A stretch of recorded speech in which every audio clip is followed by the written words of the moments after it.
मरकजी वजीर अनंत कुमार हेगड़े मुसलसल मुतनाज़ा बयान दे रहे हैं। ताज़ा बयान उन्होंने राहुल गांधी के हज़्ब नस्ब और मजहब को लेकर कर दिया। कर्नाटक के शिरसी शहर में अनंत कुमार हेगड़े ने एक इजलास के दौरान राहुल गांधी पर हमला बोला। उन्होंने राहुल के ब्राह्मण होने पर सवाल उठा दिया।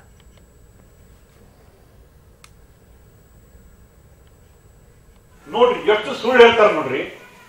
ಅಪ್ಪ ಮುಸಲ್ಮಾನ, ತಾಯಿ ಕ್ರಿಶ್ಚಿಯನ್, ಮಗ ಬ್ರಾಹ್ಮಣ ಅಂತ ಹೆಂಗಪ್ಪ ಬಂತು ಅಪ್ಪ ಹೆಸರಾಗಿದ್ದು? कानकनी घोटाला मामले में IAS ऑफिसर बी चंद्रकला से पूछताछ जारी है। ईडी के दफ्तर में ये पूछताछ जारी है। हमीर की डीएम रहते हुए चंद्रकला पर गैरकानूनी कानकनी और मनी लॉन्ड्रिंग का इल्जाम है।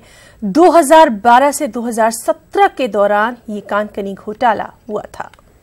महाराष्ट्र में लोकसभा इंतखाबात को लेकर कांग्रेस, इत्तेहाद और बीजेपी में इल्जाम और जवाबी इल्जामात का सिलसिला शुरू हो गया है। एक दूसरे को मात देने का दावा किया जा रहा है। महाराष्ट्र के कोल्हापुर में बीजेपी के रियासती सदर दावने और राष्ट्रवादी कांग्रेस के सीनियर लीडर और साबिक नायब वज़ीर आला अजीत पवार ने अलग अलग प्रेस कॉन्फ्रेंस करके एक दूसरे पर तनकीद की। बीजेपी ने कहा कि अपोजिशन चाहे जितनी ताकत लगा ले, बीजेपी की ही सरकार बनेगी। राष्ट्रवादी कांग्रेस के सीनियर लीडर अजीत पवार ने कहा कि एनसीपी को आवाम की हिमायत हासिल है, इसलिए महाराष्ट्र में अब की बार बीजेपी की हार तय है।